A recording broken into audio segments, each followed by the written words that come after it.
Sophie Guerens, vous la jugez opportune, cette visite du Premier ministre aujourd'hui au siège de votre entreprise ? Je la trouve assez surprenante dans la mesure où il se pose en actionnaire.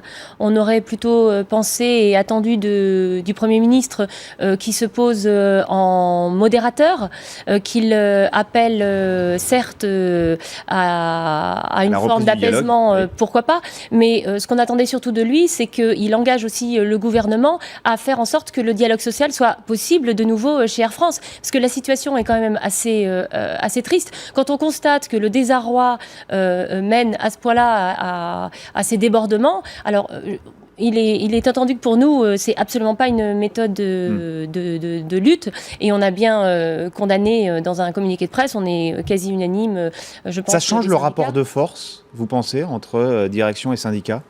Non, ce qui est malheureux, et je suis désolée qu'on passe après un sujet beaucoup plus dramatique, mais ce qui est malheureux, c'est que, en fait, s'il n'y avait pas eu ces débordements, je ne pense pas qu'on aurait parlé de ce qui se passe chez Air France, qui est en fait typique de ce qui peut se passer dans des grandes entreprises. C'est-à-dire que 2900 licenciements annoncés. C'est une actualité qui est traitée par les médias, ça. Oui, mais ce que je veux dire, c'est qu'il y a une portée en fait qui dépasse, et quand on entend que c'est l'image de la France qui est remise en cause, pour un Premier ministre qui se dit le défenseur des emplois, on aurait peut-être attendu que justement, au lieu de valider et d'applaudir de deux mains un plan de licenciement, il se demande ce qu'il pouvait faire en tant que Premier ministre. Vous les connaissez, vous, les auteurs des violences ? Ah non, absolument pas. C'est bizarre, hein, Air France, personne ne les connaît. Oui, mais alors, d'autant moins que nous étions très identifiés, nous étions à l'extérieur, quelques personnes sont entrées, mais en fait, apparemment, c'était des personnes cagoulées, donc, je n'ai pas de capuche, voilà, donc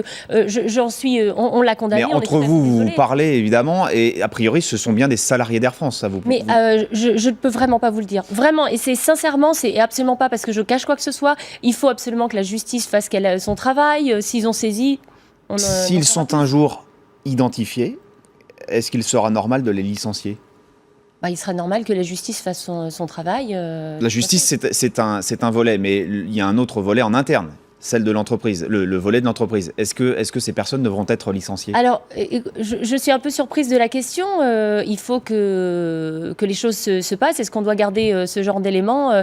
J'ai envie de dire, c'est à la direction de prendre elle-même les choses en main. Ce qui est quand même difficile à comprendre, c'est qu'on en arrive là et que le service d'Air France n'est pas prévu davantage finalement de sécurité, alors que la salle du comité central d'entreprise a déjà été, entre guillemets, envahie. Donc c'est pas. Il y avait quand même des vigiles, il y en a même un qui a brièvement perdu connaissance, donc il y avait des vigiles. Oui, mais peut-être pas assez, mais certainement. Sans doute que la direction n'avait pas anticipé des actions d'une telle violence. Alors c'est dire le décalage qu'il existe quand même entre la direction et ses salariés. Sur l'avenir de la compagnie, est-ce qu'on se rapproche du moment où les négociations vont reprendre ? Mais ça me paraît difficile. Moi-même, en porte-voix pour ouvrir la manifestation, j'ai demandé la démission de cette direction. Cette direction n'a que des échecs à afficher. Elle a un dialogue social qui est réduit à peau de chagrin. On a une direction qui, lorsqu'on a tenté de négocier, arrive avec sa copie, repart avec sa copie. On a l'impression qu'il ne s'est rien passé. Donc maintenant, s'il devait y avoir une négociation, il faudrait qu'elle soit dans un cadre beaucoup plus structuré, c'est-à-dire qu'on fasse des procès-verbaux à chaque fin de réunion, qu'on sache ce qu'on a cranté, qu'on avance, etc. Mais quand on vous demande 17% d'efforts supplémentaires alors qu'on est en train d'en faire 20%, est-ce que vous vous rendez compte quand même que c'est énorme ?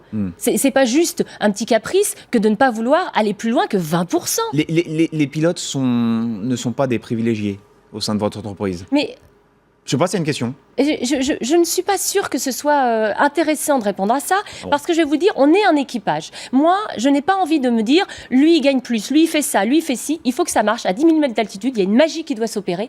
Et peu importe ce qu'on pense, à titre individuel les uns des autres. Voilà. Et moi, vous ne niez pas que les coûts fixes de votre entreprise sont supérieurs aux autres compagnies du secteur. Mais que le gouvernement fasse quelque chose aussi. Là, c'est pareil, regardez. On a 20% finalement de charges sociales qui ont l'air d'être supérieures à nos concurrents. Et on va faire des benchmarks à la petite semaine, des radio-trottoirs, où on va comparer des choses qui ne le sont pas, et on va pointer du doigt en fait ce qui arrange. Il faut absolument avoir une vision d'ensemble. Pardon, quand vous dites on on essaie de comparer des choses qui ne le sont pas. Mais oui, parce qu'on va vous dire par exemple que chez Lufthansa, ça se passe comme ci, ça se passe comme ça. Mais chez Lufthansa, c'est pas non plus miraculeux. Il y a 67% des équipages qui sont en temps alterné, en temps partiel. Ça veut dire que ce métier chez eux, il est à peine possible à 100%. Il faut quand même se poser la question. Et puis les loyers ne sont pas les mêmes. Donc effectivement, après, il y a différentes choses. Le message ce soir, c'est oui, on est d'accord pour revenir à la table des négociations, mais avec d'autres dirigeants. Si on doit retenir un message ce soir. En tout cas, pas dans ces conditions, avec une vraie volonté. Mais ça peut être avec les mêmes dirigeants. J'ai beaucoup de mal à le croire. J'ai beaucoup de mal. Vraiment, je ne pense pas que cette direction ait montré une quelconque disposition à écouter ses salariés, et je pense même qu'elle n'a même pas fait l'effort de connaître ses salariés. Les violences d'hier, finalement, n'ont rien changé sur une éventuelle reprise du dialogue.